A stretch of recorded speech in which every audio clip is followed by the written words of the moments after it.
बिस्मिल्लाहिर्रहमानिर्रहीम अस्सलाम वालेकुम अज़ीज़ तलबा, कैसे हैं आप लोग। मैं उम्मीद करता हूं कि आप लोग खैरियत से होंगे। मैं हूं आपका टीचर मोहम्मद तनवीर और आज की इस क्लास के अंदर हम पढ़ेंगे कॉन्करेंसी एंड सिमिलरिटी।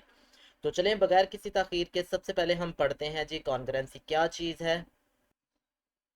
तो कॉन्ग्रेंट फिगर्स या सिमिलर फिगर्स में सबसे पहला कॉन्सेप्ट जो हम पढ़ेंगे वो कॉन्ग्रेंट का होगा। Two figures and objects are congruent if objects and figures have exactly same shape and same size. हमारे पास जो मेन कॉन्सेप्ट है वो ये है कि कोई सी दो फिगर्स अगर उनकी शेप और उनका जो साइज है वो हमारे पास क्या हो जाता है, सिमिलर हो जाता है, तो उस सूरत में हम उन शेप्स को क्या कहेंगे कि वो वाली शेप जो है हमारे पास वो कॉन्ग्रेंट शेप्स कहलाएंगी। अगर ऑब्जेक्ट्स हैं तो वो क्या कहलाएंगे, कॉन्ग्रेंट ऑब्जेक्ट्स कहलाते हैं।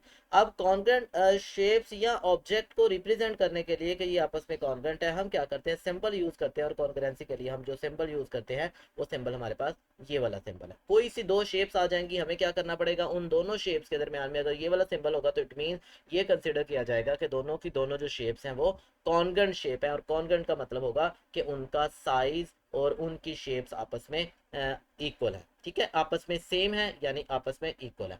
तो नीचे देखते हैं, यहाँ टेबल के अंदर हमारे पास चंद एक एग्जांपल्स मौजूद है। जैसे सबसे पहले नंबर पे देखें कि दो ट्रायंगल्स बनी हुई हैं, triangle A and triangle B, दोनों की शेप भी सेम है, साइज भी सेम है, तो हम कहते हैं ए और बी आपस में कॉन्ग्रेंट है। सेम लाइक नीचे हम अगर देखते हैं तो हमारे पास ट्रिपीजियम मौजूद है। ट्रिपीजियम की देखें, जो दो साइड्स हैं आपस में, सॉरी दो साइड्स कह रहा हूँ, ट्रिपीजियम जो है उसमें पहले वाले ट्रिपीजियम और दूसरे वाले ट्रिपीजियम दोनों की दोनों आपस में शेप में भी इक्वल है और साइज भी दोनों का इक्वल है, तो हम क्या कहते हैं कि ये दोनों भी आपस में क्या कहलाएंगे, कॉन्ग्रेंट कहलाएंगे। यहाँ ए बी कॉन्ग्रेंट है, यहाँ ई एफ कॉन्ग्रेंट है। सेम लाइक नीचे अगर मैं लाइन सेगमेंट्स की बात करता हूँ, लाइन सेगमेंट पी क्यू और एक्स वाई दोनों के दोनों आपस में क्या है, इक्वल है, तो हम यहाँ से कहेंगे कि ये दोनों के दोनों आपस में क्या होंगे, कॉन्ग्रेंट होंगे। लेकिन इसी के बरअक्स अगर मैं सबसे पहली एग्जांपल में देता हूँ ट्रायंगल सी और ट्रायंगल डी। अब ट्रायंगल सी का साइज छोटा है जबकि ट्रायंगल डी जो है वो साइज में बड़ी है। जब दोनों का साइज सेम नहीं है, हमने कहा था शेप भी सेम होनी चाहिए, साइज भी सेम होना चाहिए, तो यहाँ साइज डिफरेंट है, तो इसका मतलब ये दोनों कॉन्ग्रेंट नहीं है। तो हम क्या करते हैं, सिंपली कॉन्ग्रेंट का साइन डाल के तो ऊपर हमने लाइन लगा देनी है, तो इसका मतलब ये है कि नॉट कॉन्ग्रेंट। और सेम लाइक अगर नीचे देखते हैं, एक ट्रिपीजियम और एक पैरेललोग्राम है, ये दोनों की दोनों साइज में तो देखने में सेम लग रही हैं, बट उन दोनों की शेप सेम नहीं है, तो ये भी कॉन्ग्रेंट नहीं है। इसी तरह अगर मैं एंगल्स की बात करता हूँ, एंगल बी, इसको मैं एंगल बी कह देता हूँ और ये वाला एंगल मेरे पास सी है, तो बी और सी दोनों एंगल्स को अगर देखा जाए, एक 60 डिग्री का एक 30 डिग्री का, दोनों का साइज सेम नहीं है, तो हम कहेंगे ये दोनों भी आपस में कॉन्ग्रेंट नहीं है। ठीक है, तो एक और एग्जांपल देखते हैं इसी के अंदर। यहाँ मेरे पास फिर अगेन एक एंगल की ही एग्जांपल है, दोनों के दोनों एंगल 60 डिग्री के हैं। जब दोनों के दोनों एंगल 60 डिग्री के हैं तो इसका मतलब दोनों का साइज सेम है और शेप भी सेम है, तो ये हमारे पास कॉन्ग्रेंट कहलाएंगे। इसको मैं एक्स कह देता हूँ और ये वाला एंगल मेरे पास क्या कहलाएगा, वाई एंगल कहलाएगा। और अगर मैं सर्कल्स की बात करता हूँ, एल और एम दोनों के दोनों शेप में तो सेम है, बट दोनों का साइज डिफरेंट है, एक छोटा सर्कल है एक बड़ा सर्कल है, क्योंकि शेप के साथ साथ साइज दोनों का सेम होना जरूरी था। इस वजह से ये जो दोनों के दोनों सर्कल है ये हमारे पास क्या कहलाएंगे, कहेंगे कि नॉट कॉन्ग्रेंट, ये दोनों कॉन्ग्रेंट नहीं है। इसी तरह हमारे पास एक और एग्जांपल है, जिस एग्जांपल्स के अंदर हमें क्या करना है, आइडेंटिफाई करना है which shapes in the following figures are congruent. अब सबसे पहले मैं एस और आर को देखता हूँ। एस और आर दोनों का दोनों की जो शेप है वो सेम है, हम रोटेशन को नहीं देख रहे, रोटेशन कोई भी हो सकती है, बस शेप सेम देखनी है। तो ये भी मेरे पास क्या हुआ, एरो बना हुआ है, ये भी एरो बना हुआ है, दोनों का साइज भी सेम है, तो मैं कह दूंगा कि मेरे पास एस जो है ये क्या है, कॉन्ग्रेंट है किसके, आर के, तो आर और एस आपस में कॉन्ग्रेंट है। सेम लाइक अगर मैं डी और ई की बात करता हूँ, डी और ई दोनों की दोनों मेरे पास क्या है, रोम्बस है, और दोनों का साइज भी सेम है और शेप भी सेम है, तो यहाँ से ये कहा जाएगा कि जो डी और ई है ये हमारे पास क्या होंगे, आपस में कॉन्ग्रेंट होंगी। लेकिन जब मैं एस और टी की बात करता हूँ तो ये दोनों की दोनों लाइंस हैं, दोनों शेप तो सेम है लेकिन दोनों का साइज सेम नहीं है। जो टी है उसका साइज स्मॉलर है, जबकि एस जो है इसका साइज हमारे पास क्या है, लार्जर है, तो हम कहेंगे कि जो एस है वो नॉट कॉन्ग्रेंट टू टी है, ये दोनों आपस में कॉन्ग्रेंट नहीं है। इसी तरह सेम लाइक हमारे पास क्या है, एग्जांपल नंबर 2 है, जिसके अंदर कहता है what are the congruent parts of the following two triangles. दो ट्रायंगल्स हैं, दोनों की दोनों कॉन्ग्रुएंट है आपस में, तो हमें क्या करना है, हमें ये बताना है कि इसके कौन कौन से पार्ट्स जो हैं वो आपस में कॉन्ग्रुएंट होंगे। आपस में कॉन्ग्रुएंट होने का मतलब जो साइज में एक दूसरे के इक्वल होंगे। तो ट्रायंगल्स की जो शेप्स है उसके ऊपर उसने खुद ही रिप्रेजेंट करवाया हुआ है। सबसे पहले मैं क्या बात करता हूँ ट्रायंगल्स में, मेरे पास जो ट्रायंगल ए बी सी है, ये वाले जो ट्रायंगल है इसको हम क्या लिखते हैं, इस ट्रायंगल को हम लिखेंगे ट्रायंगल ए बी एंड सी। और ये वाली जो ट्रायंगल है मेरे पास, ये ट्रायंगल क्या कहलाएगी, ये कहलाएगी डी ई एफ। अब जब मैं ए बी सी की बात करता हूँ, पहली ट्रायंगल, ठीक है, जो पहली चीज के दोनों ट्रायंगल्स कॉन्ग्रुएंट है, सबसे पहले मैं कॉन्ग्रुएंट वर्टिसेस की बात करता हूँ। अब जब मैं वर्टिसेस की बात करता हूँ, वर्टिसेस का मतलब इसके कॉर्नर जो हैं, तो जो ए वाला कॉर्नर है और जो डी वाला कॉर्नर है, ये दोनों आपस में क्या होंगे, कॉन्ग्रुएंट होंगे, नंबर वन। उसके बाद बी वाला कॉर्नर और ई वाला, बी और ई कॉर्नर दोनों आपस में कॉन्ग्रुएंट, और सेम लाइक सी और एफ जो कॉन्ग्रुएंट है ये आपस में कॉन्ग्रुएंट होंगे। अब आपके ज़हन में आएगा ये क्यों कॉन्ग्रुएंट है, ये इस वजह से कॉन्ग्रुएंट है क्योंकि इन पर बनने वाले जो एंगल्स हैं अगर आप देखे जाए तो वो एंगल्स भी आपस में बराबर हैं। अब सबसे पहले नंबर पे मैं बी की बात करता हूँ, तो जो बी के ऊपर एंगल बनने वाला देखे वहां उसने सिंगल लाइन शो करवाई हुई है, इसी तरह ई के ऊपर भी सिंगल लाइन शो करवाई हुई है। तो मेरे पास ये जो बी वाला एंगल है और जो मेरे पास ई वाला एंगल है, ये दोनों आपस में क्या है, कॉन्ग्रुएंट है। सेम लाइक ए और डी पर बनने वाले एंगल्स भी क्या है, कॉन्ग्रुएंट है। और इसी तरह सी और एफ पर बनने वाले एंगल्स भी जो है वो भी कॉन्ग्रुएंट है। तो ये एंगल्स की कॉन्ग्रुएंसी को मैंने चेक किया, तो एंगल की कॉन्ग्रुएंसी ये हुई। अच्छा, उसके बाद आ जाते हैं नेक्स्ट ही हम लोग साइड्स की कॉन्ग्रुएंसी, कि हमारे पास कौन कौन सी साइड आपस में कॉन्ग्रुएंट है। तो साइड्स के ऊपर भी देखें उसने लाइंस लगाई हुई हैं। सबसे पहली साइड है मेरे पास ये वाली साइड ए बी। अब ये जो ए बी साइड है और इधर इसी की मैं अगर देखता हूँ ई डी साइड या डी ई साइड की मैं बात कर दूं, तो ये दोनों आपस में क्या होंगी, आपस में बराबर होंगी।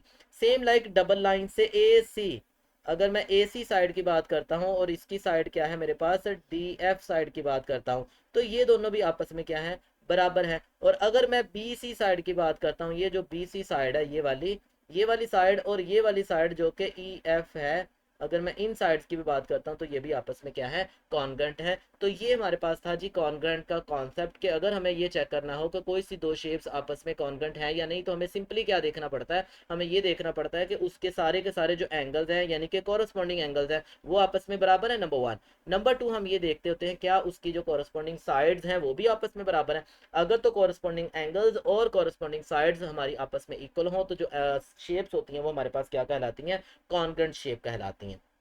अच्छा, जरूरी तो नहीं है कि हमेशा सारी की सारी शेप्स आपस में कॉन्ग्रुएंट आ जाएं। कुछ शेप्स ऐसी आती हैं हमारे पास या फिगर्स ऐसी आती हैं जिनकी शेप तो सेम होती है लेकिन साइज सेम नहीं होता। तो ऐसी शेप्स को फिर क्या कहा जाता है, तो उसके लिए जी हमारे पास कॉन्सेप्ट है जिसको हम क्या कहते हैं, सिमिलर शेप। सिमिलर शेप्स या सिमिलर फिगर्स की हम बात करेंगे, ठीक है। कहता है two shapes are said to be mathematically similar if all of the angles in the shapes are equal but the shapes are not necessarily of the same size. अब दो शेप्स जिनकी जो शेप है वो तो आपस में इक्वल हो, यानी कि उसके तमाम के तमाम एंगल्स आपस में इक्वल हो, बट उसकी जो साइज है वो साइज जरूरी नहीं है कि आपस में दोनों का बराबर हो, ठीक है। नीचे एग्जाम्पल को देखते हैं और एग्जाम्पल को देख के इसी चीज को क्या करते हैं, आइडेंटिफाई करते हैं। तो सबसे पहले मेरे पास देखें जी एग्जाम्पल आया, कहता है एग्जाम्पल के अंदर क्या है, which of the following figures are similar, इनमें से कौन सी शेप जो है वो सिमिलर है। तो सबसे पहले नंबर पे देखें जो मेरे पास शेप ए है, शेप ए और शेप एफ जो है ये देखने में सेम लग रही है लेकिन दोनों का साइज सेम नहीं है। जब दोनों देखने में सिमिलर है बट उनका साइज सेम नहीं है, तो हम कहेंगे कि साइज की तो जरूरत नहीं है, बस शेप सेम होनी चाहिए। तो हम यहाँ से कह देंगे कि मेरे पास जो ए वाली फिगर है ये सिमिलर है किस फिगर के, एफ के। ए और एफ आपस में क्या है, सिमिलर है। सिमिलरिटी के लिए हम जो सिंबल यूज करते हैं वो ये वाला सिंबल यूज किया जाता है, ठीक है। सिमिलरिटी के लिए ये वाला सिंबल यूज किया जाता है। अच्छा, उसके बाद बी की बात करते हैं। बी मेरे पास एक सर्कल है, इसी तरह मैं अगर जी की बात करता हूँ, जी भी एक सर्कल है, तो इसका मतलब ये हुआ कि जो बी है वो सिमिलर टू जी होगा, साइज सेम नहीं है। इसी तरह बी के बाद मैं बात करता हूँ जी की। अगर या मैं जी की बात कर लूँ या मैं सी की बात करूँ, अगर मैं सी की बात करता हूँ ये एक एरो है, तो सी और एच ये दोनों आपस में देखने में सिमिलर है लेकिन साइज का डिफरेंट है, तो मैं ये कहूंगा कि सी जो है वो सिमिलर टू क्या होगा, एच होगा। और इसी तरह डी और ई की बात करूं तो मेरे पास जो डी होगा वो सिमिलर टू ई होगा। ठीक है, अब इन शेप्स के अंदर साइज डिफरेंट है बट शेप्स आपस में क्या है, सिमिलर है। इन फिगर्स की जो शेप्स हैं वो आपस में सिमिलर है, और जब मैं इनके साइज की बात करता हूं तो साइज में एक हमारे पास स्मॉलर फिगर होगी और एक हमारे पास क्या होगी, लार्जर फिगर होगी। लेकिन अगर साइज भी सेम हो जाए तो उस सूरत में यही जो सिमिलर फिगर्स होती हैं फिर सिमिलर नहीं कहलाती, फिर इनको हम क्या कहते हैं, कॉन्ग्रुएंट फिगर्स या कॉन्ग्रुएंट शेप्स कहते हैं। उसके बाद हमारे पास एक और एग्जाम्पल मौजूद है, जिस एग्जाम्पल्स के अंदर are the following shapes similar. हमने देखना है कि कौन कौन सी जो शेप्स हैं वो आपस में सिमिलर है।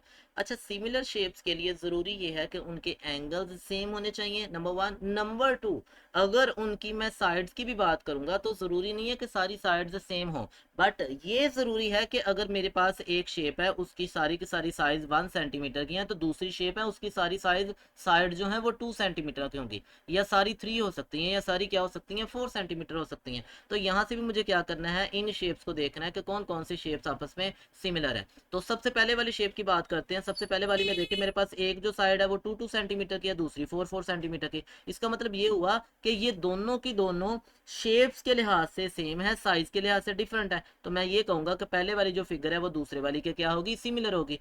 सेम लाइक अगर मैं दूसरी एग्जांपल की बात करता हूँ ट्रायंगल्स के अंदर, तो ट्रायंगल्स में भी देखें इनके एंगल्स, साइज छोटा बड़ा है बट उनके एंगल्स आपस में इक्वल है। पहले वाली का अगर साइज क्या है 3 और 6 है साइड, तो दूसरे वाले की 1 और 2 है। 1 को 3 से मल्टीप्लाई कर दो 3 हो गया, 2 को 3 से मल्टीप्लाई कर दो 6 हो गया। इसका मतलब पहले वाली को किसी नंबर से मल्टीप्लाई करते हैं तो सेकंड वाली बन जाती है। तो ये भी मेरे पास क्या कहलाएंगी, सिमिलर कहलाएंगी।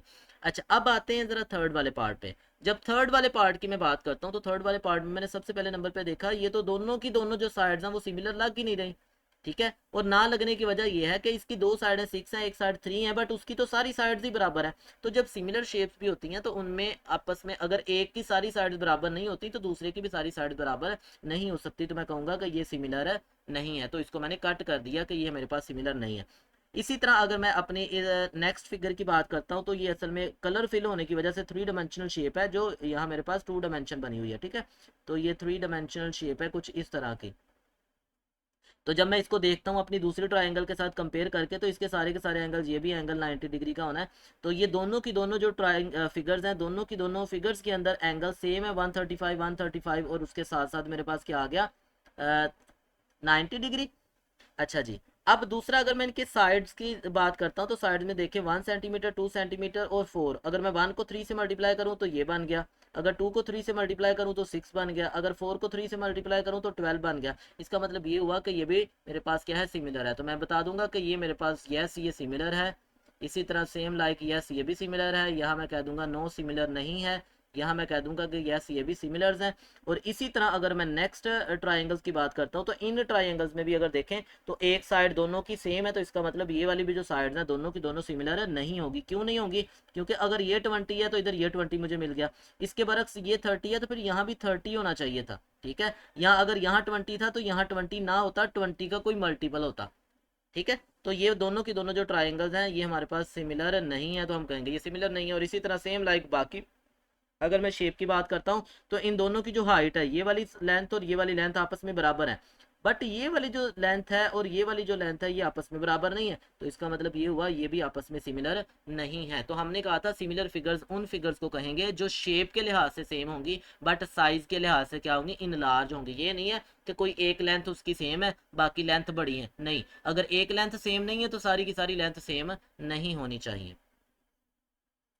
अब कॉन्ग्रेंसी का कॉन्सेप्ट देखते हैं कि अगर हमारे पास कोई प्रॉब्लम आ जाता है, कोई ट्रायंगल्स आ जाती है, उन ट्रायंगल्स की हमें कॉन्ग्रेंसी चेक करनी है तो उसके क्या क्राइटेरियाज हैं। तो कुछ क्राइटेरियाज हैं यहाँ डिफाइन कर रहे हैं, फिर एक्सरसाइज के अंदर उसी से रेलिवेंट हम प्रॉब्लम सोल्व करेंगे। तो आपने ये क्राइटेरियाज याद रखने हैं। सबसे पहला क्राइटेरिया, जब भी हम ट्रायंगल की कॉन्ग्रेंसी की बात करेंगे तो हमें क्या देखना होगा, सबसे पहला क्राइटेरिया हमारे पास ये होगा कि जब भी हम ट्रायंगल की कॉन्ग्रेंसी की बात करेंगे, कहता if all the 3 sides of one triangles are equal to 3 sides of the corresponding triangle then triangles are congruent. अगर मेरे पास कोई सी दो ट्रायंगल्स आ जाए और उसके तीनों की तीनों साइड्स आपस में क्या हो जाए, कॉन्ग्रुएंट हो जाए। फॉर एग्जांपल जैसे यहाँ मेरे पास एक ट्रायंगल एल एम एन है और दूसरी ट्रायंगल क्या है, एक्स वाई जी। तो इसकी जो साइड एल है और इसकी साइड सॉरी एल एम है और इसकी जो साइड एक्स वाई है ये आपस में बराबर है। इसी तरह जो एम एन है और यहाँ से मेरे पास क्या है वाई जी है, ये दोनों साइड भी बराबर है। और जो एक्स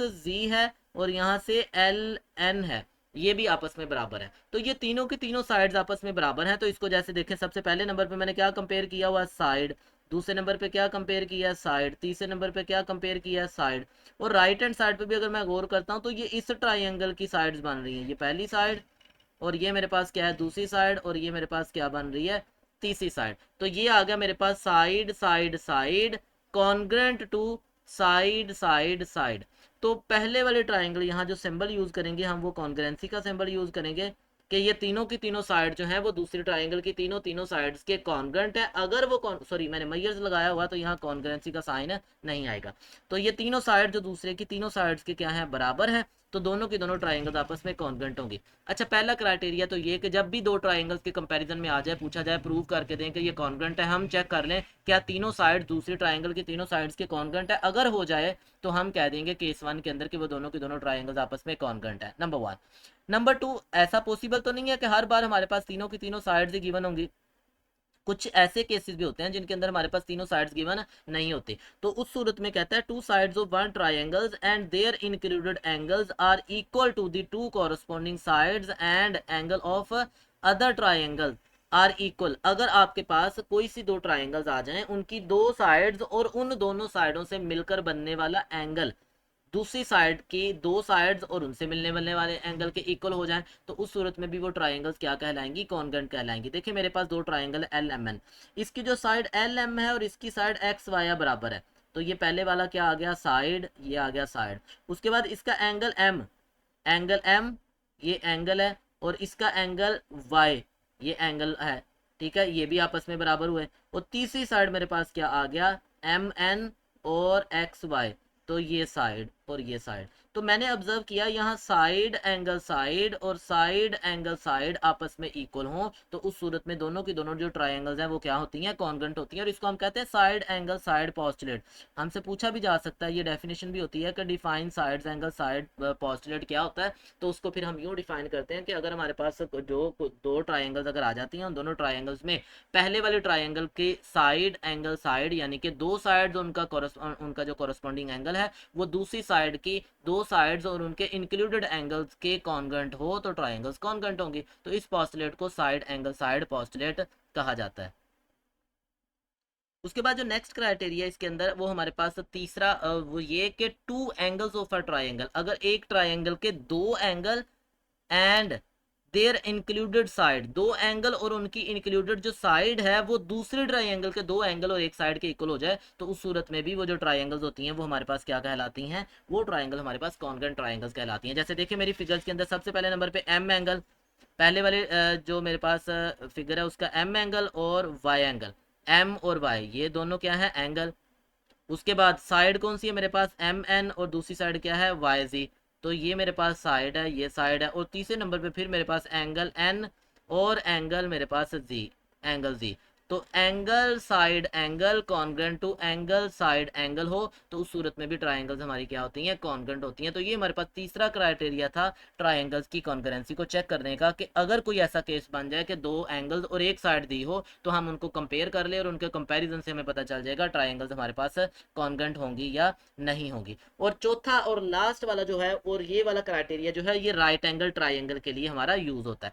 कहता दी हाइपोटेनियस एंड वन साइड, किसी भी दो ट्राइंगल्स के अंदर जो राइट एंगल ट्राइंगल्स हैं उनको कंपेयर करें, उनके कंपैरिजन में हमें क्या मिले कि एक हाइपोटेनियस और एक साइड जो है पहली ट्राइंगल की दूसरे ट्राइंगल की हाइपोटेनियस और उसकी वन साइड के कॉन्ग्रेंट हो जाए, तो हम कह देंगे इसको R H S. R H S का मतलब है राइट एंगल ट्राइंगल के अंदर हाइपोटेनियस साइड कॉन्ग्रेंट होगी, राइट एंगल ट्राइंगल के अंदर हाइपोटेनियस साइड। तो उस सूरत में दोनों की दोनों ट्राइंगल्स क्या होंगी, हमारे पास इक्वल होंगी। तो देखिए मेरे पास दोनों ट्राइंगल्स के अंदर एक एंगल 90 डिग्री का है, तो पहले वाला मेरे पास क्या आ गया, राइट एंगल, मैंने इसको आर लिखा। दूसरे वाला फिर मेरे पास क्या आ गई, हाइपोटेनियस, हाइपोटेनियस जो 90 की ऑपोजिट साइड है, तो 90 की ऑपोजिट साइड मेरे पास क्या आ जाएगी, एल एन। और ये मेरे पास क्या कराएगा, हाइपोटेनियस, ये मेरे पास हाइपोटेनियस। और तीसरे नंबर पे मेरे पास एक साइड आ जाएगी, और ये मेरे पास साइड है, तो ये साइड है। तो इसको कहते हैं राइट एंगल हाइपोटेनियस साइड और राइट एंगल हाइपोटेनियस साइड, दोनों कॉन्ग्रेंट होंगे तो ट्राइंगल्स हमारे पास क्या होंगी, कॉन्ग्रेंट होंगी। तो ये था हमारे पास जो बेसिक कॉन्सेप्ट ट्राइंगल की कॉन्ग्रुएंसी को चेक करने का। ये 4 तरह के रूल्स हैं, इन चारों रूल्स को हमें याद करना है, मेमोराइज करना है, और जब हम मेमोराइज कर लेंगे तो फिर हम इन प्रॉब्लम को सोल्व करेंगे। तो चले एक्सरसाइज की तरफ बढ़ते हैं और सोल्व करते हैं इनसे रेलिवेंट प्रॉब्लम्स को।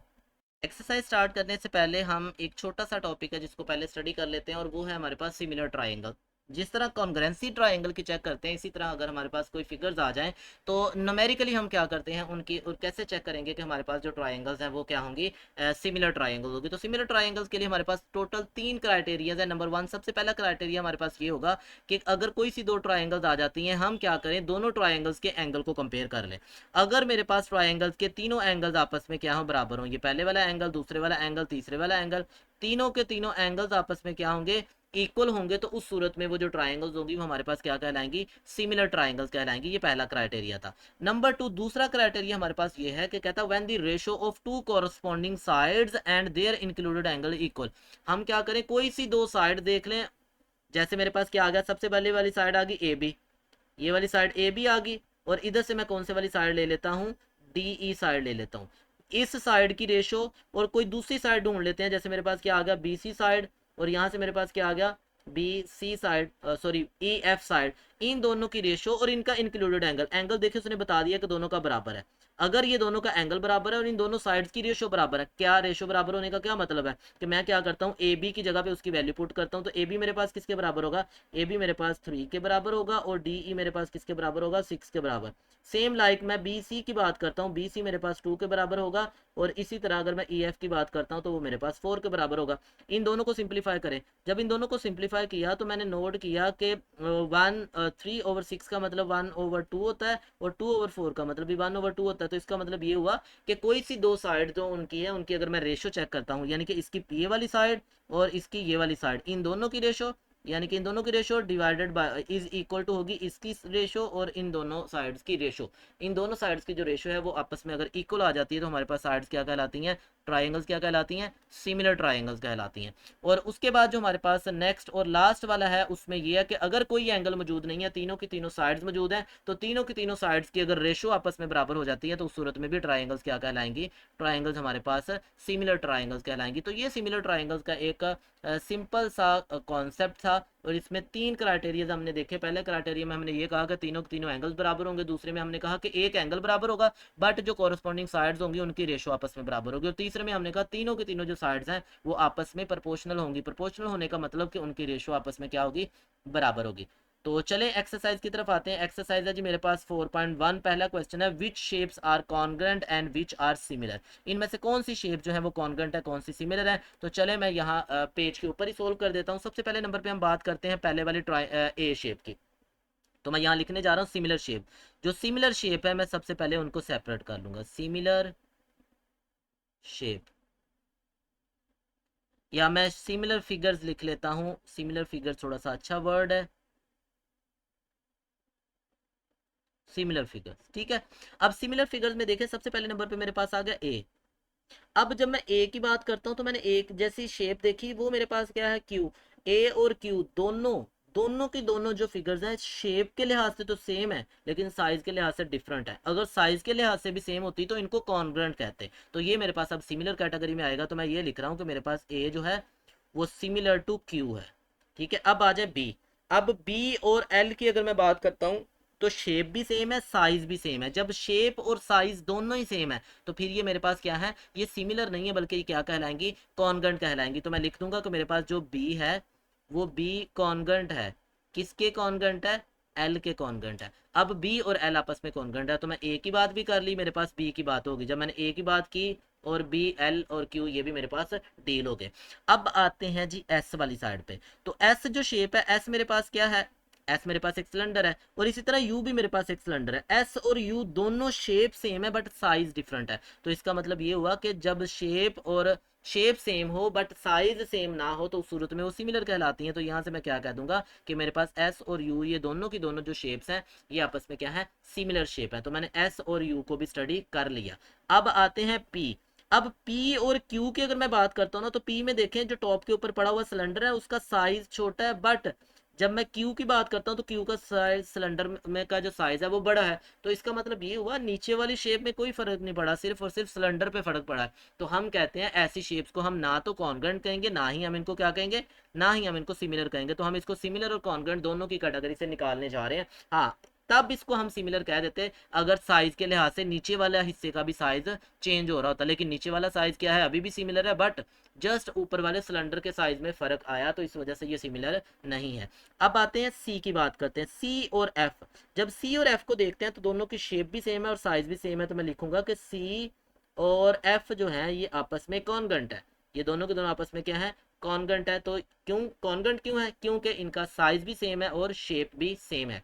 अब जब एन की बात करते हैं, एन और के, एन और के का शेप, एन और के की शेप सेम है और शेप के साथ साथ उनका साइज डिफरेंट है। तो जब शेप के साथ साइज डिफरेंट हो जाए तो फिर इसका मतलब ये हुआ कि मैं यहाँ से ये कहूँगा कि एन और जो मेरे पास के है ये आपस में सिमिलर है। ठीक है, तो इनको भी मैंने स्टडी कर लिया, ये भी हमारी खत्म होगी फिगर। अब आ जाए डी, डी और टी की बात करते हैं। तो जो डी और टी है इन दोनों का भी साइज डिफरेंट है लेकिन शेप सेम है। जब शेप सेम है तो सिमिलर कहलाएंगी, साइज डिफरेंट होना चाहिए। अगर साइज भी सेम हो जाता तो फिर हम इनको कॉन्ग्रुएंट कह देते। अगर अब मैं बात करता हूँ ई की, और ई और जे की अगर बात करूँ तो ई और जे जो है वो मेरे पास ये कॉन्ग्रुएंट है।